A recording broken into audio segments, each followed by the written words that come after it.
there, my name is Rebecca Marola, and I'm one of the co-owners of Function Junction. I'd like to welcome you to my kitchen today, where we're going to learn how to make mashed potatoes and gravy. It's one of the basics. A lot of times we use it for the holidays, but it's good for any time of year. So today, I'm going to show you a really easy recipe using a potato ricer and white potatoes. Turns out that white russet potatoes will give you a lighter, more velvety texture to your mashed potatoes. So that's what we're going to use today. So I'm going to take the potato, we're going to cut it into about 1-inch cubes, and I'm going to add it to cold water. I'm using a 4-quart stock pot, and I've got about 3 quarts of water in it, and I've got about 5 potatoes already diced in the water. So to the cold water, I'm going to add 1 tablespoon of kosher salt. Once we reach a boil, we're gonna let this cook for about 12 minutes, and then we'll test our potatoes.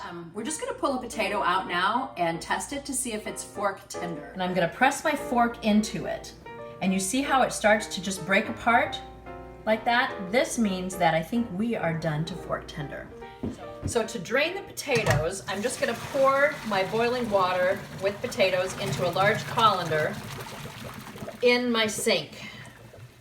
So when I first moved to Kansas City and I was asked to help Mary with a big dinner party, she asked me to make mashed potatoes. So no problem, I can do that. So I took the potatoes that she gave me, I cut them up, I boiled them, I put them in a bowl, I added butter and milk, and I beat them with the electric mixer, which is what I do to make mashed potatoes using red potatoes. However, the potatoes she gave me were Yukon Gold potatoes. So if you know anything about Yukon Gold potatoes, you know that the texture and the quality of those potatoes acts much differently than a red potato. So what started out to be mashed potatoes actually ended up to be potato soup that did not find a place at the table. So in order to avoid mistakes like that, I'm going to show you a very simple way how to make the mashed potatoes light and fluffy, only using a potato ricer. And as I said before, we're using the white potatoes because of their velvety, fluffy texture. So I'm using a potato ricer, which looks like a super big garlic press. What I'm going to do is I'm going to spoon them into the well or barrel. And then I'm just going to take this handle, bring it over, and it's got these nice grooves so that you can put this over your bowl if you like, and just press down. I typically like to pick things up and use both hands. So I'm just gonna squeeze them together just like that. How cool is that? Now, after each time that I make a squeeze like that, I'm gonna add a tablespoon of butter.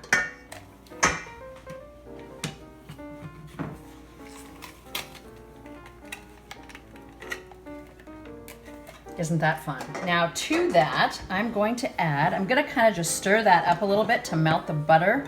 A 1/4 cup of heavy whipping cream, a teaspoon of fine sea salt, and a 1/2 teaspoon of white pepper.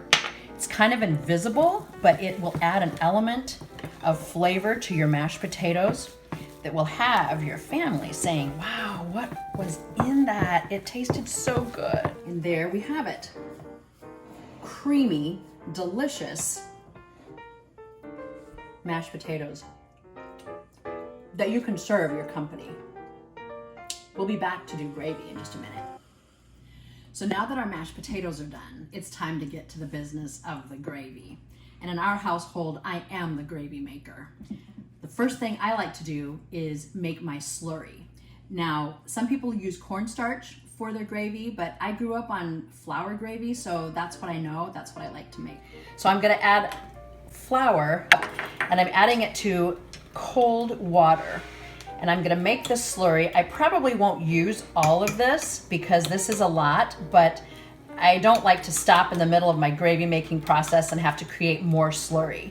So I'm gonna go ahead and prepare this gravy. I realized that my slurry was a bit too thin, so I've bolstered it by adding some more flour. If I don't use it all, I could add more flour and make something paper mache. That would be a shout out to my friend Jan Smith, who's no longer with us. She was the queen of paper mache. However, I think that today I'm gonna focus on the gravy for the purpose of this video. Now, if we do get lumps in our gravy, which happens, we're just gonna strain those out. It's what the pros do. And they might not tell you that's what they do, but that's what they do. So, okay, while I'm mixing this up, which I think it's ready, I'm gonna set it aside. I'm using turkey broth that Mary made, and she only cooks the parts that we're gonna bring to the table and carve and present as the meal.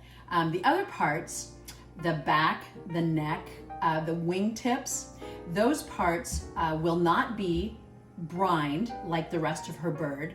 Rather, she roasts them in the oven to give them a nice browned flavor, and then she boils those parts in a stock pot with water, and she creates a turkey broth. And that is the basis for the gravy that we're gonna make today.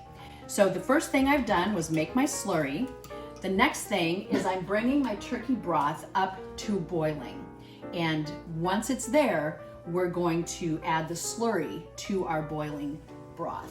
Now, the key to gravy, in my opinion, is constantly stirring it, keeping the liquid moving. Once we get the flour in, you want to make sure that the gravy doesn't stick to the bottom or burn. So whoever you put on gravy detail needs to be someone who's got attention to detail and doesn't have a problem standing in one spot over the stove stirring the same pot for however long it takes. I'm going to add my slurry a little at a time, stirring constantly.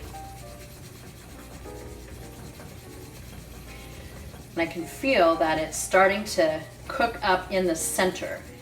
If I want a super thick gravy, I may add a little more slurry. I tend to like the thick gravy. I mean, who doesn't love thick gravy?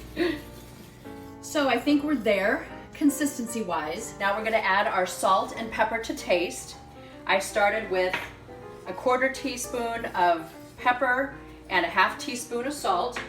And there we have it. This is our homemade gravy using turkey broth. What I like to do is stir it with a wooden spoon and just taste the back to make sure that it's good enough for my family. So there you have it, pretty basic mashed potatoes and gravy.